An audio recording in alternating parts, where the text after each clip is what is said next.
inverters are emerged recently. Control of these inverters has not been reported yet. So our main aim is to develop a control method for F-type inverters. Now the outlines of the paper. I will talk about modeling of F-type inverters and design of model predictive control, and I will show some simulation studies and conclusion. And here, the circuit diagram of F-type inverter. The main aim of grid-connected inverters is to power transfer from a DC source to grid. So we should control the IG current. And also F-type inverter is a three-level inverter, so it will generate three different voltage levels at the output of the inverter. So VAB is a three-level voltage. And to generate a VAB, we need VC1 and VC2 and proper switching signals. The switching states of the inverter are here, and there are 9 possible switching states, and we can generate VAB voltage level, voltage at different levels.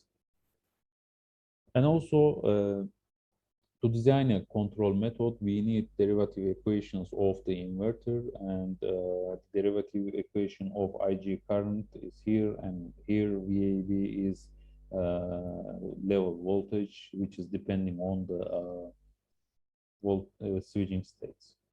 And also we can write the derivatives of VC1 and VC2. Clearly the VC1 and VC2 are depending on the switching states. Before the control method, we should decide control objective. Our main aim is to regulate the IG current to a reference. So this is the main control objective. And also to generate three-level voltage properly, we should control VC1 and VC2. VC1 and VC2 should be equal to half of VDC. And also VC1 and VC2 should be balanced here. Okay, now we have three control objectives: IG, VC1, and VC2. Okay, now model predictive control. We can design model predictive control method in 3 steps. We should know mathematical model of the power converter, and also we need predictive equations and cost functions and generating control action. We have derivative equations of the inverter, and we need the predictive functions. Here we can use Euler's methods to predict the value of the control variables. Here x is the control variable, and xk plus 1 is the predicted value of the control variable, and xk is the current value of the control variable, and ts is the sampling period, and this is the derivative of control variable. So we need derivative of control variables, and we know the derivative of control variables, and we can write igk plus 1. So the predicted value of the ig here, and also vc1k plus 1, vc2k plus 1. Now we have the predicted value of the 3 control variables, and the second step is okay. Now in the third step, we should decide cost functions and generating control action steps. And we can write first cost function, and also the cost function is a sub-cost function actually. The sub-cost function includes reference current and the predicted current. Clearly this is a error function between the reference of IG and the predicted value of IG. And here GVC is the balance cost function for VC1 and VC2. If you want to equalize 2 variables, we can use such a cost structure.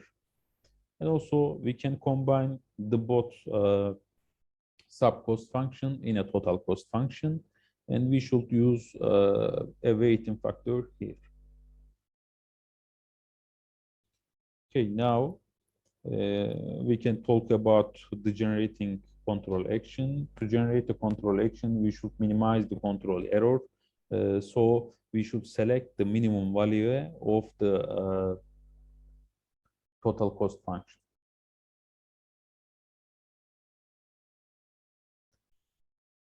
Now I will show some simulation results. First, I would like to show steady state results of the proposed controller.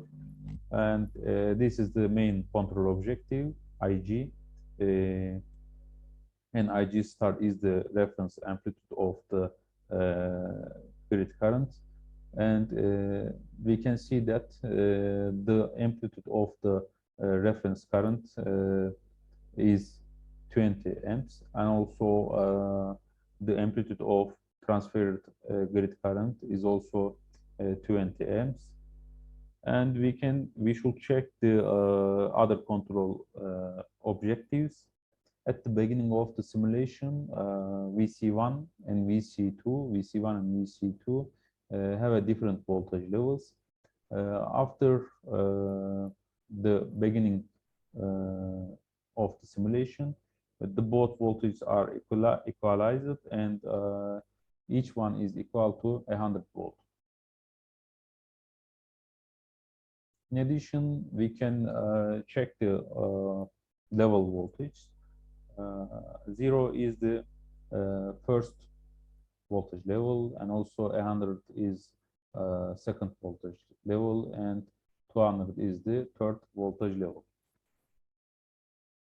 Total harmonic distortions are a key performance indicator for grid-connected inverters, and we can see that the total harmonic distortion is 1.11%.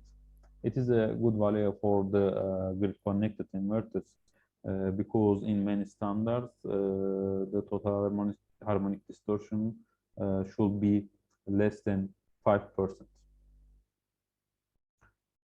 Now we can check the dynamic capability of the controller, and we increased the reference amplitude from 10 amps to 20 amps. Clearly, the output current is fixed to its new reference in a short time.